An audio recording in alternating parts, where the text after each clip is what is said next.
On a quiet rural property in Rains County, Texas, a crime unfolded that would haunt investigators, journalists, and the surviving family for decades. What appeared at first to be a brutal home invasion quickly became one of the most psychologically disturbing family murder cases in modern American crime history.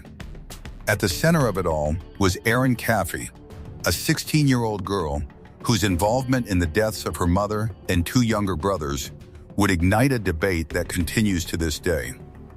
Was she a manipulated teenager or the mastermind behind the killings? A family that looked ordinary. From the outside, the Caffey family looked like a model household. Terry and Penny Caffey lived a structured, faith-centered life, deeply involved in their community and focused on raising their children within a stable, disciplined home. The children were homeschooled, their world shaped by routine, supervision, and a close family bond. Exactly the kind of family small towns view as dependable and safe. Erin, the oldest, fit that image perfectly. She was described as outgoing, energetic, and full of promise, the kind of teenager adults trusted without hesitation. Being voted most likely to succeed and most fun-loving at a youth camp reinforced that reputation. She wasn't seen as troubled or at risk. She was seen as secure. That's what makes the case so disturbing. There were no obvious warning signs, no visible chaos, no public history of violence or instability. The family appeared strong and well-grounded. And yet, beneath that normal exterior, everything was already shifting. In tragedies like this, the most frightening truth is not that a home looked broken, but that it looked perfectly normal until the moment it wasn't. The relationship that changed everything. The turning point, according to both investigators and Terry Caffey, was Erin's relationship with Charlie Wilkinson. To Erin, it wasn't a typical teenage romance. At 16, the relationship felt absolute, less a boyfriend and more a future, a sense of identity, someone who finally understood her. That kind of attachment doesn't just change who you date, it reshapes loyalty, priorities, and how authority is viewed. To Terry and Penny, Charlie never felt harmless. Even before uncovering troubling details, Terry sensed something unsettling behind Charlie's polite exterior. When the parents later discovered information about his lifestyle and online behavior, drinking, sexual bravado, and signs of recklessness, it confirmed their fears.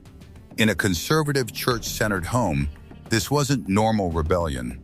It was a warning.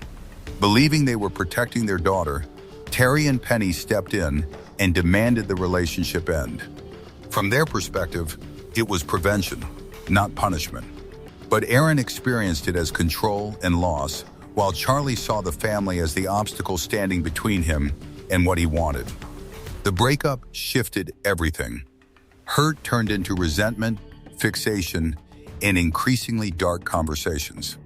Most disturbing was how the idea of killing Erin's family first appeared, not as a serious plan, but as something joked about, even given a name.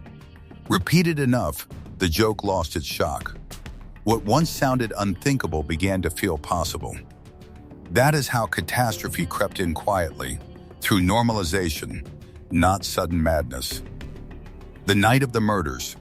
In the early hours of March 1, 2008, Charlie Wilkinson, accompanied by Charles Wade and Bobby Johnson, drove to the Caffey home. Erin was inside. After an initial attempt was aborted due to the family dog barking, Erin contacted Charlie again and assured him she would handle the situation. Later that night, Erin unlocked the front door. Charlie and Charles Wade entered the house armed with guns, while Bobby Johnson remained outside. Terry Caffey was shot first, but survived despite severe injuries. Penny Caffey was shot and then fatally attacked with a sword. Upstairs, Erin's younger brothers Matthew and Tyler were killed, one by gunfire, the other stabbed while hiding in a closet. After the murders, the attackers set the house on fire to destroy evidence. Erin's story. When authorities arrived, Erin was missing. She was later found hidden inside Charlie's trailer, disguised with a wig. Erin claimed she had been drugged and kidnapped by unknown assailants wielding swords. She said she remembered smoke and chaos, but nothing else. Investigators quickly grew skeptical.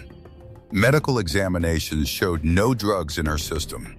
Her clothes did not smell of smoke. Phone records revealed that Erin had made numerous calls coordinating with Charlie before the murders. The story began to collapse.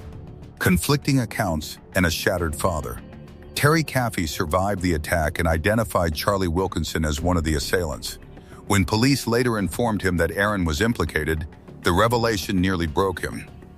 Despite everything, Terry struggled to reconcile the daughter he knew with the events that had unfolded. For years, Terry maintained that while Erin bore responsibility, she was not the driving force. He described her as a vulnerable teenager, manipulated by an older, controlling boyfriend. His belief was shaped not by denial, he said, but by knowing his daughter's character before Charlie entered her life. Investigators see a different picture. Law enforcement viewed the case very differently. Testimony from Charlie Wilkinson, Charles Wade, and Bobby Johnson all pointed to Erin as the instigator. Each claimed that Erin had encouraged the plan, reassured them, and explicitly expressed a desire for her family to die. The most damaging testimony came from Erin's former boyfriend, Michael Washburn. He told investigators that Erin had previously talked about hiring someone to kill her parents, citing frustration that they interfered in her relationships. This testimony played a crucial role in convincing prosecutors that Erin was not merely a bystander. The psychology of denial. During interviews conducted years later, Erin continued to deny being the mastermind. She acknowledged making bad choices, but struggled to accept full responsibility. When pressed, she admitted she could have stopped the plan, a concession that underscored the weight of her involvement.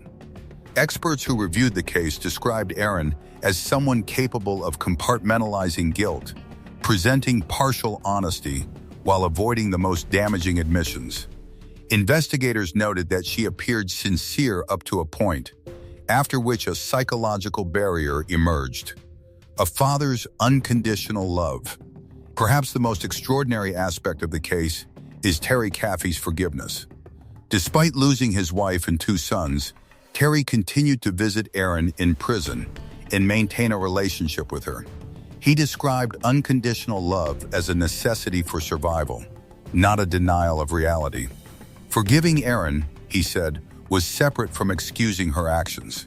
Over time, Terry also confronted and released his own guilt, the belief that he should have somehow prevented the tragedy. His journey toward forgiveness included returning to the burned property, living there temporarily, and confronting the memories head-on. Letters from Penny and keepsakes from his sons eventually helped him accept that the responsibility did not lie with him. Legal outcomes. All 4 participants were convicted. Charlie Wilkinson and Charles Wade received life sentences without parole. Bobby Johnson was sentenced to a minimum of 20 years. Erin Caffey received a minimum sentence of 42 years for her role in the murders. Though spared the death penalty, Erin will likely spend the majority of her life in prison. The question that never goes away: was Erin Caffey a cold, calculating murderer or a deeply flawed teenager swept up in a destructive relationship? The evidence shows that she played a critical role, unlocking doors, maintaining contact, failing to intervene, and later lying to authorities. At the same time, the case raises uncomfortable questions about adolescent psychology, influence, and accountability. Erin was not the one who pulled every trigger, but she was not powerless either. What makes the case so disturbing is not just the brutality, but how ordinary it all seemed until it was too late. A tragedy without closure. More than a decade later, the Caffey case remains unsettling precisely because it defies easy explanation. It is a story about love twisted into obsession, authority mistaken for oppression, and choices that escalated beyond imagination. In the end, The truth is not found in a single villain, but in a chain of decisions, each one avoidable, each one fatal. And that is what makes this story impossible to forget. The lesson. This case shows how quickly ordinary lives can unravel when responsibility is ignored and harmful ideas are treated as harmless. What begins as anger, fantasy, or jokes can quietly turn into permission to act. Violence doesn't always arrive suddenly. It often grows through normalization and silence. Love, forgiveness, and good intentions cannot erase consequences. Choices still matter, especially the ones made when it would have been easiest to stop. The tragedy of the Caffey family is a reminder that no one is immune to the weight of their decisions. And once those decisions are acted upon, there is no way to undo them. If this video made you pause, disturbed you, or forced you to think about how small choices can lead to irreversible consequences, then it's done its job. If you want more true stories that dig beneath the surface and make you see the world a little more clearly, like and subscribe.